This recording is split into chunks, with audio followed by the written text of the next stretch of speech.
Vietnam, 1969. The jungle's on fire. Helicopters buzz low, dropping troops into another danger zone. The U.S. soldiers are trapped, outgunned, and surrounded. The Viet Cong know the terrain. They vanish into the trees. The army can't keep up. But let's change one thing.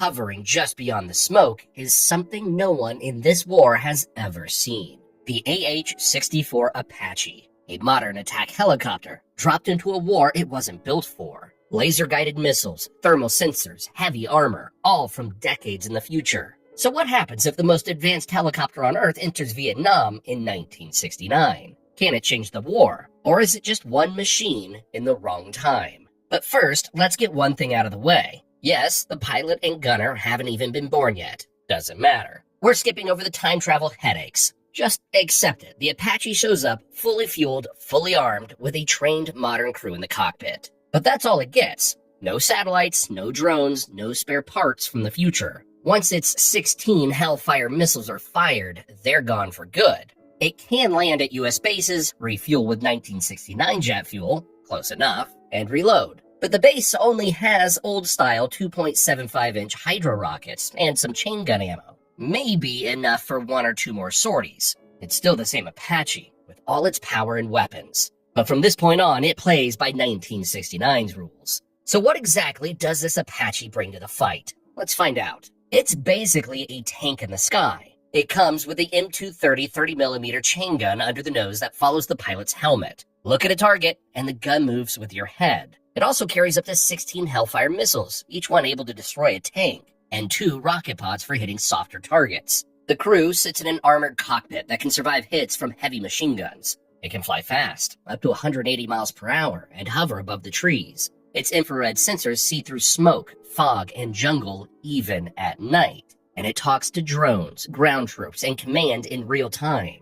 Though, in 1969, that part's basically useless. This machine was made to fight modern wars. Tank battles, urban fights, enemy aircraft. Not jungles filled with hidden fighters. But in Vietnam, everything it does stands out. The thing is, Vietnam isn't a battlefield. It's a maze. And even a machine from the future can get lost in it. It's 1969. The Tet Offensive has shaken everything. Cities have burned, villages were taken, lost, and taken again, all in a single night. Now the fighting has moved into rice fields, thick jungle, and narrow, muddy rivers. This isn't a war with front lines. It's a war of traps, surprise attacks, and enemies who vanish before you can fight back. The U.S. Army depends on helicopters, mostly Hueys, to move soldiers, weapons, and supplies. But Hueys are big, noisy, and easy to shoot at. And when they get hit, they crash fast. The North Vietnamese Army, the NVA, doesn't fight like a regular army. Most soldiers wear sandals, carry AK-47s, and travel light.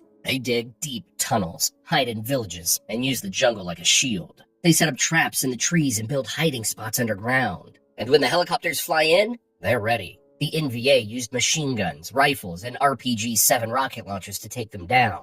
Sometimes from tree lines, sometimes from the ground. One lucky shot could bring a chopper crashing into the jungle. They avoid big battles on purpose. Instead, they try to wear the Americans down slowly through fear, confusion, and non-stop ambushes. And it's working. But what happens when the hunter becomes the hunted? It's early morning. Thick fog hangs in the jungle. An NVA unit is moving through the trees. Light on gear, quick on foot, just like they always do.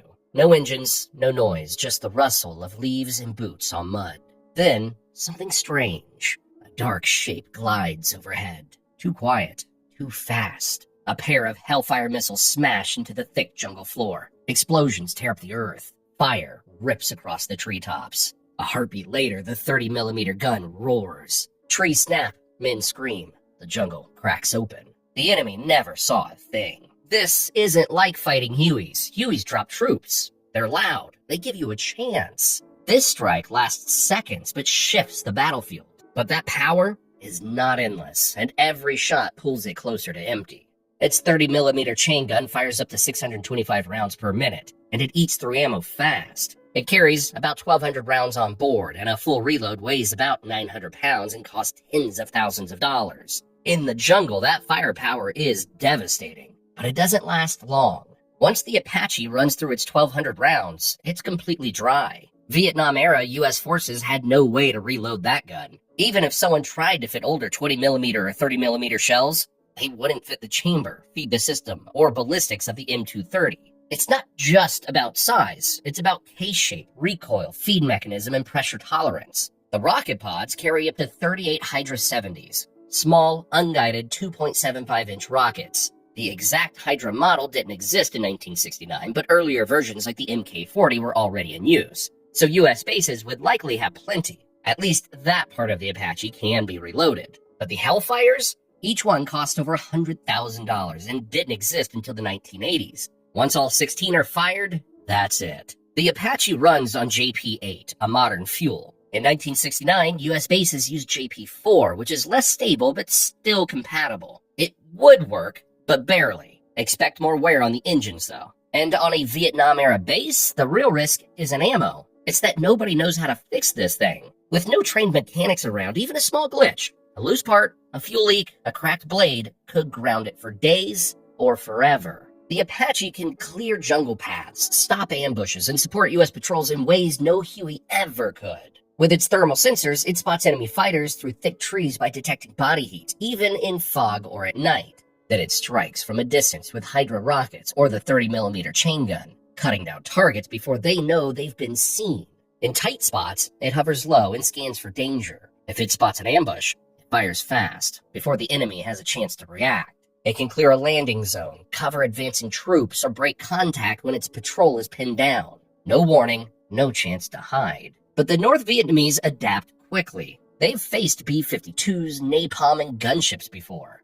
Now, they study the Apache. Scout units start watching the skies. New traps are placed higher, camouflaged better. Noise decoys go up in the trees. They spread false intel, baiting the Apache into empty zones. And they do have teeth. The Soviet-made DSHK heavy machine gun, already used to shoot down American aircraft, can punch through armor with a well-placed burst. RPG-7s, while unreliable against fast targets, still pose a threat during landings or ambushes. If the Apache hovers too long, someone might get lucky. Still, the damage adds up. The Apache can cripple supply lines and give Huey some room to breathe. But could it win the war alone?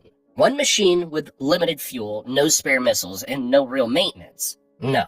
But it changes the tempo. The Americans obviously can't build an entire strategy around it, but it reshapes the battlefield wherever it flies. One well-aimed shot, one mechanical failure, one mission too far, it's gone. But while it lasts, it's the sharpest blade the jungle has ever seen. Alright, so what happens when you drop a machine gun from the future into a war with no clear end in sight? As we found out, probably nothing. One chopper can't stop a jungle. It can't hold a territory, it can't fix politics. But maybe it does something else. For US troops, it's a lightning strike, something that works. Patrols stop dreading the tree line. The radio calls aren't just warnings, they're requests for support. Troops start pushing deeper, knowing that thing is up there, watching. It doesn't change the war, but it changes them. For the NVA, it's the opposite. They're used to ambushing helicopters, not being hunted by one. Their best cover gets torched. Camouflage stops working. Suddenly, fire comes from the sky without warning or sound. Some fighters start digging deeper. Some never leave the tunnels at all. But here's the risk. Commanders get used to it. They start building missions around the Apache, assuming it'll always be there until it isn't. Because for all its power, it's still just one machine. What do you think?